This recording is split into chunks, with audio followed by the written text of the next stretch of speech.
You know, Brenda, low fat and no fat have been a big part of the menu in our lives for decades now. And Roy, have you noticed that in spite of that, obesity continues to be a bigger and bigger problem, along with the chronic diseases that it causes?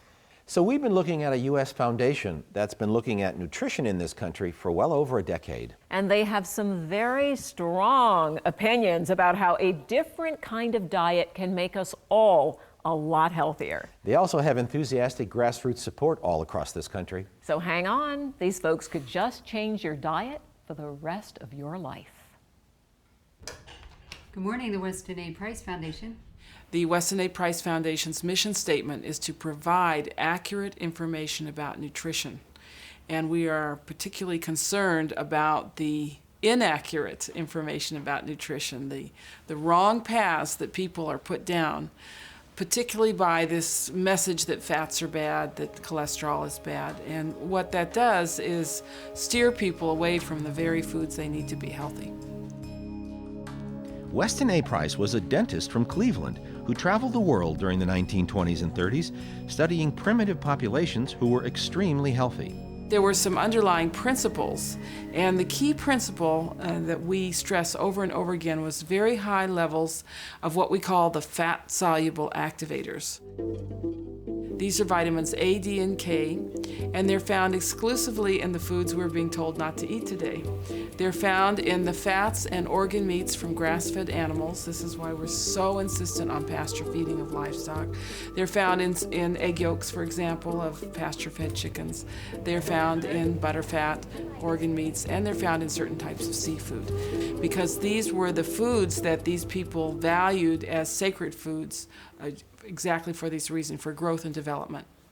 Joseph Heckman is a professor of soil science at Rutgers University in New Jersey, and an urban farmer who's very familiar with the foundation's work. If we start to examine the science about it, there's actually some wisdom and some science to it. We can do some science to validate some of the old traditions, traditional foods, and I think that's one of the values of the work of Weston A. Price. Nicholas Gonzalez is a New York physician and an expert in nutritional therapy who says Dr. Price's findings are more valuable than ever today.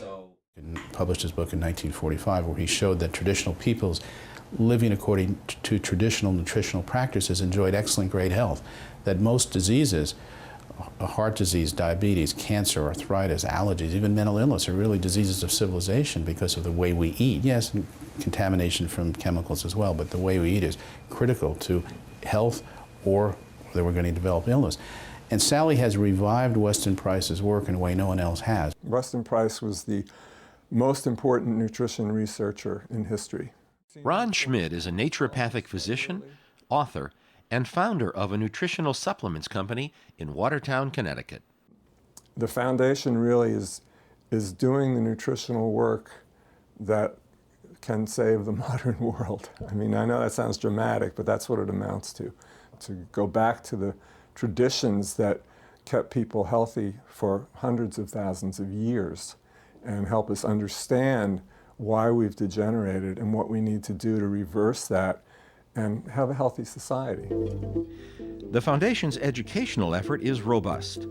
A website provides extensive scientific information along with updates on recent and upcoming activities.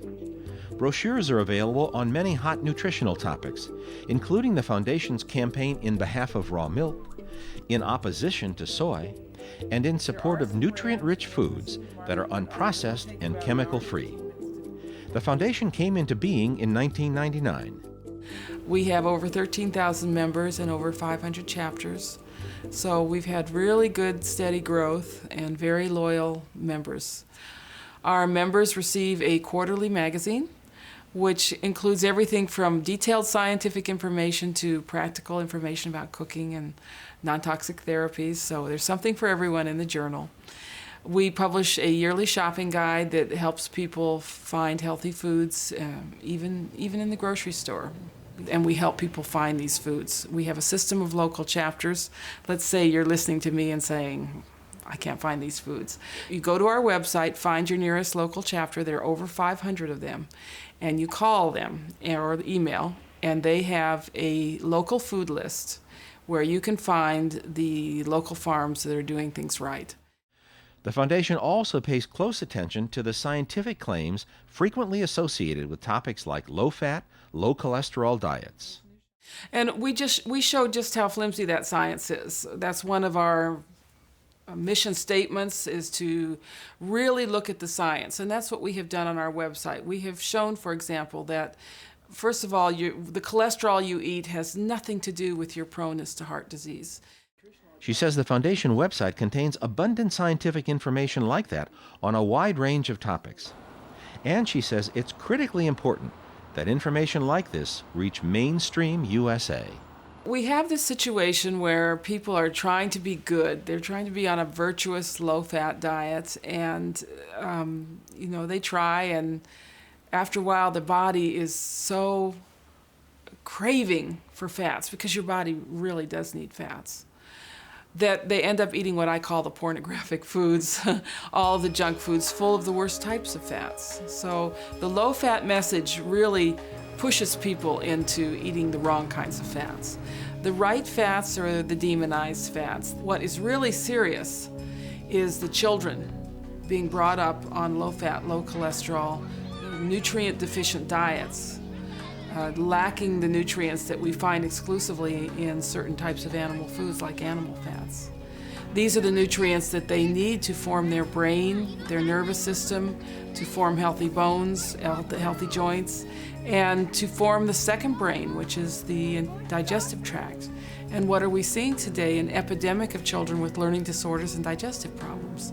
And so they are the ones who are taking the brunt, who are paying for this bad advice. Roy, Sally is so right. In my practice and seminars, I've seen the physical and psychological effects of poor diet. And I have all of my clients and my students adopt a natural diet that eliminates processed, the junk foods, all those chemicals as much as possible. You know, from what I've seen in doing this story, that junk food, that fake food diet is taking an increasingly heavy toll. You know, unfortunately it is. And one of the saddest things for me is that 2/3 of all African American women in the United States are now obese, and the diet problems are definitely impacting our children. Many teens and younger children are also facing obesity. And it's not just about weight. 10 years ago, we did a story on a groundbreaking school lunch program in Appleton, Wisconsin, which found that switching to healthy foods improved academic performance and decreased behavior problems. The Weston A. Price Foundation obviously has lots of advice on this topic, and we'll be exploring that in detail in coming episodes here on Healing Quest.